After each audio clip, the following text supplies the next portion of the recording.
Welcome to the demo video for our anterior chain workout. You're going to need to grab yourself a foam roller, a resistance band, and at least 3 sets of dumbbells, light, medium, and heavy. We're going to go ahead and get started on your chest with that foam roller. Trying to move in and out on that right pec. Same idea as usual, really looking to see if you can feel any differences in the texture of your muscle in your pec all the way through your bicep into your elbow. Then you're going to find one spot in particular where you feel that difference in muscle texture and hold it on there. And then you're going to try to find some movement somewhere close to the area while you still hold pressure on that spot and see if you can kind of work it out or restore that muscle texture to a nice, smooth, even consistency. Then we'll go ahead and do the same thing on the left side, rolling for a bit, holding for a bit, and finding some movement for a bit.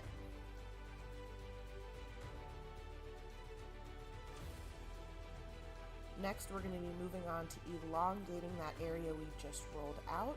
So after you find some movement and kind of warm up that area, then you're going to lay on your back on your foam roller. You can do some snow angels, really thinking about keeping your wrists close to the ground, but you can move your arms in all sorts of ways to really try to stretch out that chest area. You can bend at the elbow, you can keep your arms straight, but you do want to be sure that you're keeping your pelvis tilted and aligned.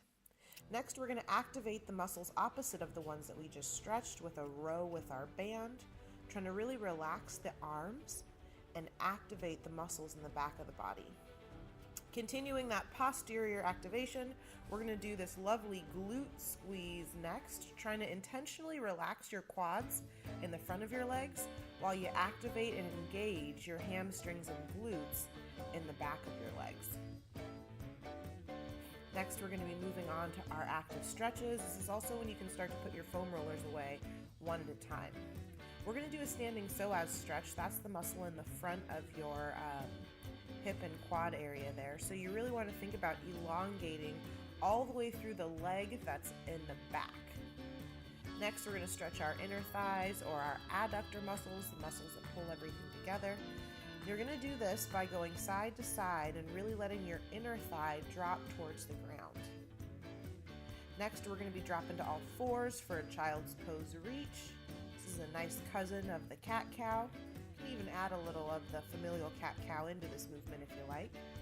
Really being sure that you're taking the time to pay attention to which areas feel like the best stretch for you and spending a little more time exhaling into those areas.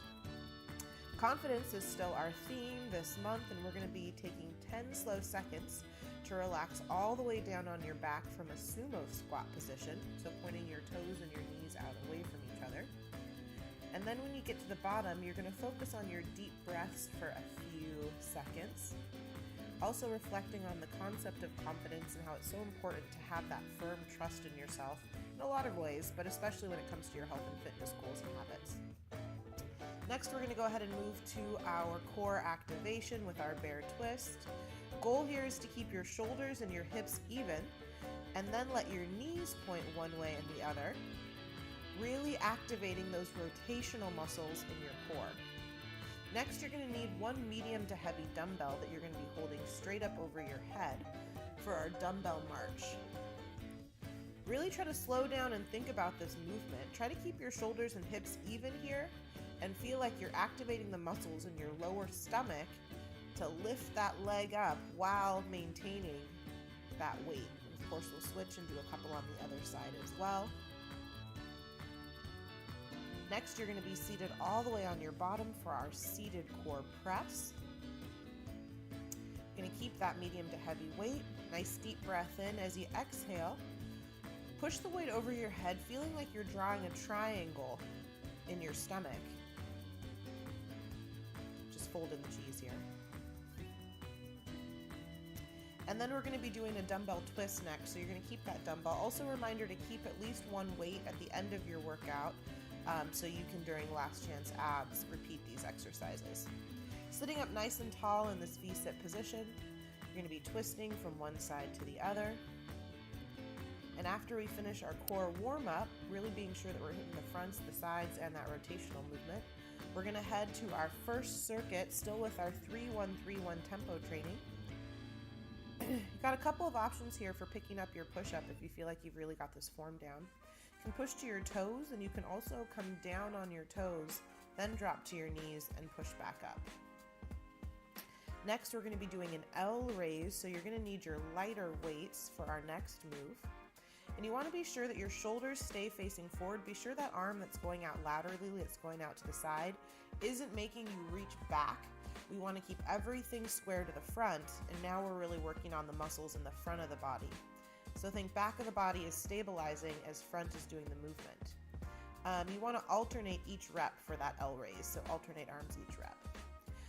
For our pulse squat, we're going to change the count up just a bit. You're going to go down for 1 second, pulse for 3 seconds, and then take 1 second to stand back up. You should use your heaviest weights for this pulse squat. Again, thinking about all the joints facing forward. We're going to have to hit repeat and go over all 3 of those exercises again, and then we'll take a quick water break before we get started on that crossbody curl. So this is going to be medium to heavy weights to start here.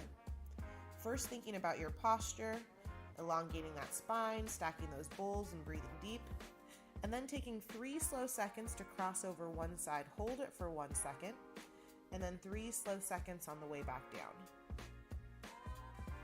Great opportunity to multitask and get a little glute engagement here while you do that one. Now this should be some pretty heavy weights as well, heavier than what you do a standard chest press with. This is a straight press, and you're going to have your elbows all the way in by your sides and palms facing each other. Again, maintaining that pelvic tilt so your back isn't arching. Exhaling as you take 3 seconds up, hold it for 1 at the top, and then slow and controlled 3 seconds down. Good. Hopefully you're ready to add weights from our kneeling step up. Now we're focusing on the front leg in this exercise. So you want to be sure that you're using the back leg for a little bit of balance, but you're really stabilizing, engaging that quad and that glute and hamstring to help boost you up and into a balanced position. 3 seconds to get up there. Try to hold your balance for at least 1 full second, and then nice and slow on the way down. We'll hit those again for circuit 2, round 2. And then we're going to go ahead and go into a 10-minute cardio circuit, starting with some power skips, going forwards and backwards. Again, thinking about keeping those bulls stacked, landing softly, and then picking that pace up to really give your heart rate a nice challenge. Next, we're going to be dropping down to mountain climbers. You want to be sure that there's weight in your front leg and your back leg as you hop from one side to the other. Next, you're going to be doing a side hop, trying to get all the way over your mat. You can also let one leg lead at a time if you need to.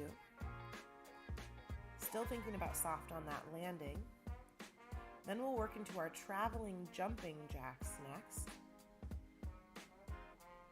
Feeling that core pull you forward, and then again thinking about that posterior chain really pulling you and leading you back. You can also do this with a step instead of a hop. Next, we've got a double hop, going wide and narrow, again getting those abductor and adductor muscles, the muscles on your inner and outer thighs involved, and then adding some bounce to it for bone density, as well as some muscle fatigue, really getting those calves and feet involved. We're going to do all of that one more time around, and then you're going to take one more quick water break before we head back to last chance abs. Remember, you want to keep just one weight for your last chance abs. Next, we've got our cool down. We're going to do a frog's pose first. So you're going to be face down for this one, and you're going to widen your legs so much that you feel like your inner thighs and the insides of your knees are reaching for the ground. Really important here that you maintain a nice neutral pelvis. You can also do the frog one leg at a time. Next, we've got a child's pose reach. We're going to be settling in here. So you're going to let your body start to the center and then reach your torso over to the left, and you should feel a nice stretch on the right side of your body. And then you'll do the same thing on the other side. Next, you'll be on your back for a single leg spinal twist. So we're still going to think about the concept of keeping the shoulder, the rib cage, and the hips all in line. And then you're going to try to twist at those hips, pulling one leg across with the opposite hand. Then you'll switch to the other side. And finally, we'll get to settle into our mindful moment, a space for you to take some time to just take some nice deep breaths, find a little peace, and start your day with confidence. Your success will be determined by your own confidence and fortitude.